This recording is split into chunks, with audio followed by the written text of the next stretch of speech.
Bismillahirrahmanirrahim. Assalamualaikum warahmatullahi wabarakatuh. Bismillah, alhamdulillah, salatu wassalamu ala rasulillah sayyidina Abdullah. Qala Allah ta'ala fil Qur'anil Karim, yarfa'illahu alladhina amanu minkum walladhina utul ilma darajat. Wa qala an-nabiy sallallahu alaihi wasallam, utlubul ilma minal mahdi ilal lahdi amma ba'du. Apa kabar anak-anakku yang soleh dan solehah? Semoga kalian semua dalam keadaan sehat walafiat dan selalu semangat dalam belajar. Kenapa? Karena belajar itu hukumnya wajib, ya. Thalabul ilmi faidatun ala kulli muslimin. Menuntut ilmu itu hukumnya wajib bagi setiap umat Islam. Nah, anak-anak sekalian, ya. Sebelum kita mulai materi ini, yuk kita berdoa. Kita mohon kepada Allah, mudah-mudahan Allah cerdaskan otak kita, Allah terangkan hati dan pikiran kita. Mudah-mudahan ilmu yang kita dapat diberikan keberkahan oleh Allah Subhanahu wa taala. Ilmu yang kita dapat menjadi ilmu yang bermanfaat, dan kita mohon kepada Allah mudah-mudahan ilmu yang kita dapat bisa mengantarkan kita memasuki surganya Allah Subhanahu wa taala. Mari kita angkat kedua tangan kita. Bismillahirrahmanirrahim. Raditu billahi rabba wa bil islami dina wa bi Muhammadin nabiyya wa rasula. Rabbi zidna ilma wa zukna fahma. Yuk kita doakan kedua orang tua kita yang sudah merawat kita dengan penuh kasih sayang. Rabbighfir lana wa liwalidayna warhamna warhamhuma kama rabbayana shighara. Ya, amin ya rabbal alamin. Baik anak-anak sekalian, ya. Kita berjumpa lagi di pembelajaran pendidikan agama Islam dan budi pekerti. Untuk materi kali ini kita akan memasuki bab kelima, ya, yaitu hidup bersih dan sehat. Insya Allah bab kelima ini Bapak akan bagi menjadi dua sesi. Sesi pertama pada hari ini, ya, tentang hadis-hadis yang menjelaskan tentang menganjurkan atau menjelaskan tentang hidup bersih dan sehat, ya.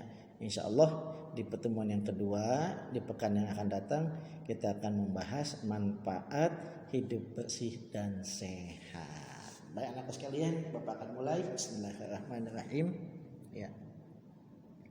Nah, hadis anjuran menjaga kebersihan di buku tidak ada, ya. Namun tidak ada salahnya kalau kita tetap mempelajarinya. Al-Islamu nadifun fatanaddafu fa innahu la yadkhulul jannata illa nadifun. Nah, perhatikan nih, ya. Islam itu bersih. Fatanaddafu, maka kita harus menjaga kebersihan. Fa innahu, kata Nabi, ya, karena orang yang tidak mau menjaga kebersihan la yadkhulul jannata, ya, tidak akan dimasukkan oleh Allah ke dalam surganya Allah Subhanahu wa taala, ya. Jadi yang Allah izinkan untuk memasuki surganya adalah mereka yang suka menjaga kebersihan. Mengapa? Karena surga sangat-sangat bersih. Surga tidak disediakan bagi orang yang malas menjaga kebersihan. Oleh karena itu, khususnya mengingatkan Bapak sendiri dan anak-anakku sekalian yang saleh dan salehah, yuk kita tanamkan pada diri kita untuk selalu menjaga kebersihan, ya. Kemudian, nah, Islam sangat-sangat menganjurkan untuk menjaga kebersihan. Nah, di dalam Islam kita tidak hanya dituntut untuk menjaga kebersihan badan atau jasmani, tapi juga dituntut untuk bisa menjaga kebersihan hati atau rohani, ya. Islam sangat menganjurkan bagi kita untuk menjaga kebersihan badan atau jasmani dan juga menjaga kebersihan hati atau rohani. Badan sehat, hati sehat. Jasmani sehat, rohaninya pun harus sehat, ya. Tidak boleh jomplang. Hatinya sakit, badannya sehat. Tidak boleh seperti itu, ya. Yang bagus atau sebaliknya, badannya sakit, hatinya sehat, hatinya bersih, itu pun tidak bagus. Yang bagus hati maupun badan harus bersih. Oke. Nah, bagaimana cara menjaga kebersihan badan atau jasmani? Nah, tentu anak-anakku sekalian sudah tahu ya. Yang pertama, paling tidak kita harus rajin mandi. Berapa kali dalam sehari? Paling tidak 2 kali sehari. Pak, boleh nggak lebih dari 2 kali? Silahkan. Tapi kalau bisa mandinya jangan sampai kurang dari 2 kali. Kapan? Pagi dan sore hari, ya.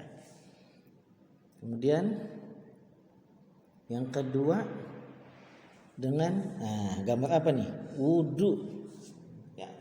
Setelah badan kita bersih, ya, karena kita rajin mandi, kita bersihkan lagi tubuh kita dengan berwudhu. Nah, umat Islam itu punya kewajiban berwudhu paling tidak sehari 5 kali. Kita punya kewajiban untuk berwudhu. Kenapa Pak kok banyak banget 5 kali? Iya, karena umat Islam itu sholatnya 5 kali atau 5 waktu. Sebelum kita melaksanakan sholat, maka kita wajib untuk berwudhu.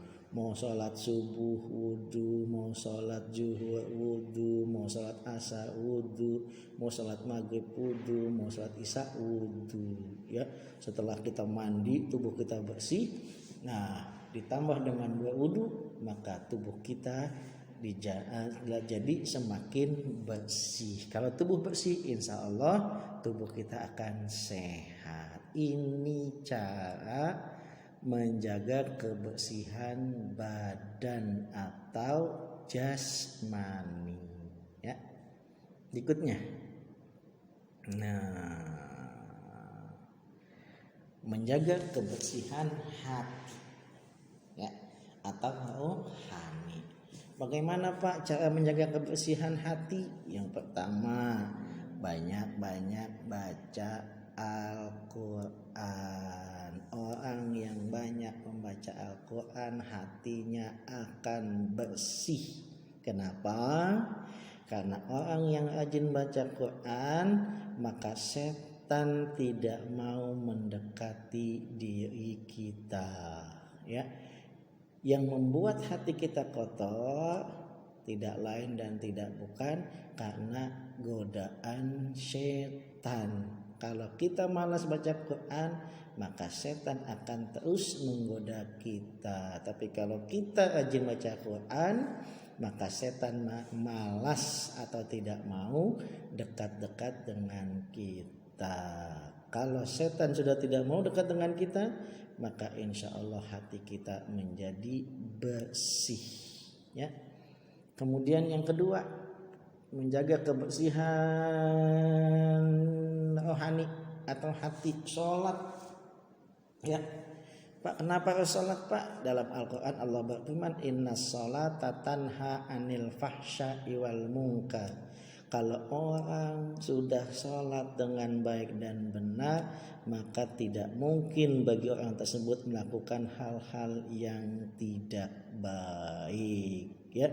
Kalau selama ini kita suka melihat orang sudah sholat tapi masih melakukan hal yang tidak baik, maka itu artinya sholat yang dilakukan belum baik. Kalau sholat sudah dilakukan dengan baik, insya Allah perlakuannya, tingkah laku kita pun akan baik, ya. Setelah baca Quran lalu sholat, ada lagi apakah cara berikutnya untuk menjaga kebersihan hati? Dengan banyak berzikir atau berdoa. Di dalam Al-Quran Allah berfirman, ala inna bidzikrillahi tatma'innul qulub. Sesungguhnya dengan kita banyak berzikir, dengan kita banyak mengingat Allah, maka hati kita akan tenang. Kalau hati kita tenang, maka hati kita akan bersih. Sebaliknya, kalau hati kita tidak tenang, ya, maka hati kita pun menjadi kotor. Oleh karena itu, salah satu cara untuk membersihkan hati adalah dengan berzikir atau berdoa kepada Allah Subhanahu wa ta'ala. Berikutnya, dengan banyak bersedekah. Kalau ya kita ada rezeki, ya, ketika kita ada rezeki kita bagikan, kita berikan sebagian rezeki kita untuk orang lain, ya. Insya Allah kalau kita senang berbagi, maka Allah akan bersihkan hati kita. Dari apa? Dari sifat pelit atau kikir. Tapi kalau kita rajin berbagi, maka insya Allah, ya, Allah akan jadikan kita menjadi orang yang dermawan atau orang yang senang berbagi dengan sesama, ya. Kemudian, Bapak akan tutup pertemuan ini dengan surat Al-Baqarah ayat 222, di mana di dalam ayat ini Allah berfirman, innallaha yuhibbut tawwabina wa yuhibbul mutatahhirin. Sesungguhnya Allah itu sangat-sangat mencintai hamba-hambanya yang bertaubat. Apa itu taubat? Mohon ampun ketika kita melakukan kesalahan dan kita tidak mengulanginya kembali. Wa yuhibbul mutatahhirin.